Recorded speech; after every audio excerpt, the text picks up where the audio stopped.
guys, we are going to go over a kettlebell swing. Kettlebell swing, you want to make sure that you have mastered your deadlift, your hinge positions first, and I would say standing hip thrusts with a band to really get that good mind-body connection going of the power of doing the kettlebell swing is your hips thrusting that ball forward and not the low back. Sometimes people will use a low back, or they'll use more all their upper body strength to do this. So really make sure you get your deadlift form down, and then I would say to hip thrust, whether that's like off of your shoulders, off of the back of a sofa, or standing with the band, which I have a couple exercises with that. Again, it just gets that good mind-body connection going and reminding yourself that it's the power of the hips for this movement, not upper body, low back, driving the weight forward. So first let's talk through just standing here, body weight, and then we'll start to get the weight involved. I would say start off with a lighter weight, whether that's one dumbbell and you kind of hold it in the basket of your hand, and you do it in between your legs just to get the movement down before you jump up to heavier weight. So we just want to make sure that when we're doing the swing that we're not feeling the low back. If you are, two things to think about is my core engaged throughout the whole movement? And then when you are standing tall, you want to think of standing, we're just going to stand straight up. Nice, straight, tall movement.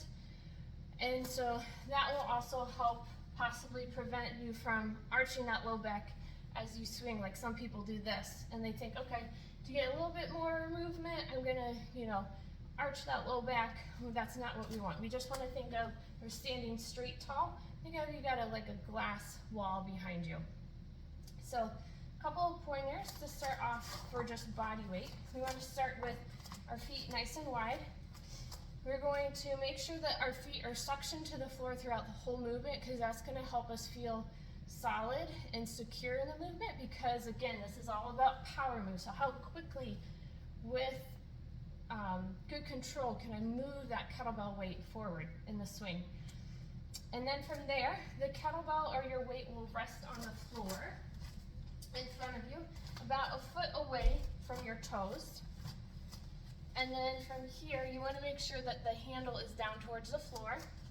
So here I'm in a solid hinge start position. So I'm suctioning my feet, I'm in a hinge, my core is engaged. I am driving my shoulder blades in my armpits, because that's going to help me feel more tight up top in my torso. So it's less likely for my arm to just kind of be like loosey-goosey as I'm doing a swing. So that's how you start the movement. And then you always stop the kettlebell swing how you started it. So I would do a swing and then return the weight and stop just like this. All right, so that's our starting position.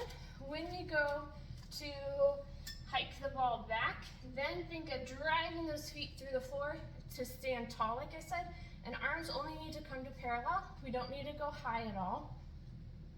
And then two, I want you to think of, so I'm driving my feet through the floor, stand tall, and then I'm feeling my quads and my glutes are locking me out at the top of the movement. That's where you should be feeling it in this kettlebell swing. So again, not the low back. It's all about the power of your hips. So my core is always engaged through this movement. And so then again, so that once we hike that ball back underneath our legs, we're going to drive our feet through the floor to stand tall. Arms go to parallel, and from here, my quads and my glutes lock myself out in that position, and then I go back into that hinge to have the ball go underneath me. So now we'll get the weight involved. Again, like I said, use a dumbbell if you need it. Hold it in kind of like the basket of your hands to get this movement down. Remember, just core engaged, good breathing. So I'm gonna suction my feet, my core is engaged. I'm gonna tilt the handle towards the floor, and then arms in my armpits. Now I'm solid and I'm ready to start. I'm gonna hike that kettlebell back underneath, in between my legs. Stand tall, return the weight to the floor just like I started. So we're going to do this again. This is called a dead stop swing. Core engaged, arms and armpits, Hike, stand tall, quads and glutes, return to the floor. And then this is a great exercise to start to get the good feeling of getting the kettlebell swing down. So I would say start with this kettlebell dead stop swing where you stop, bring the kettlebell to the floor after every rep, because it's just going to be able to let you practice getting that really good mind-body connection going. Jump on over to another video on my YouTube page, and we'll go over the actual continuous kettlebell swing.